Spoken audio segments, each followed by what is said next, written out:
Le développement de la finance numérique va grandissant sur le continent africain. Plus développé en Afrique de l'Est, la fintech se pose comme un véritable vecteur de développement du secteur bancaire. Selon les experts, l'Afrique serait le nouvel Eldorado des investisseurs car la fintech est en plein essor sur le continent. Dans un contexte où la majorité de la population africaine demeure sous-bancarisée, la fintech permet notamment de combler le gap en facilitant l'accès aux services bancaires.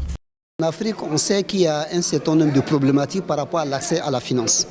Entre autres, on a une bonne partie de la population, principalement des jeunes, les femmes et aussi des personnes, en fait, surtout dans les zones rurales, qui n'ont pas accès vraiment à la finance. Quand on dit n'ont pas accès à la finance, souvent qui n'ont pas de compte bancaire, souvent qui n'ont pas accès au crédit et aussi qui n'ont pas de compte même pour faire de l'épargne ou bien même pour utiliser la finance en fait, dans leurs activités quotidiennes. Et ce que la fintech peut apporter, c'est qu'on peut apporter de la technologie à côté de ces populations. Là où, par exemple, vous n'avez pas, par exemple, de guichet bancaire, vous n'avez pas d'institution bancaire proche des gens, mais avec les technologies, ça devient un peu plus facile.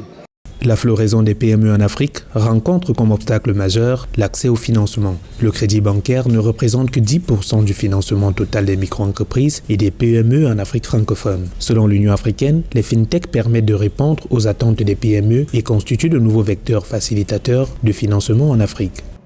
Les PME sont les plus grandes créatrices d'emplois. Donc on parle des petites, moyennes entreprises et même les micro-entreprises sont les plus grandes créatrices d'emplois. Mais malheureusement, ces entreprises-là, parmi les contraintes qu'elles rencontrent, il y a l'accès au financement. Et donc les fintechs aussi peuvent faire partie de la solution.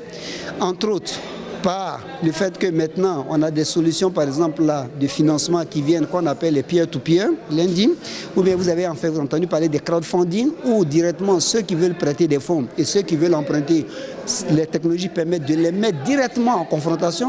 Selon un rapport du cabinet conseil en stratégie McKinsey & Co, le chiffre d'affaires cumulé des sociétés de fintech africaines devrait atteindre 30,3 milliards de dollars d'ici 2025, soit 8 fois plus qu'en 2020, grâce notamment à l'amélioration de l'accès à Internet et au faible taux de bancarisation sur le continent.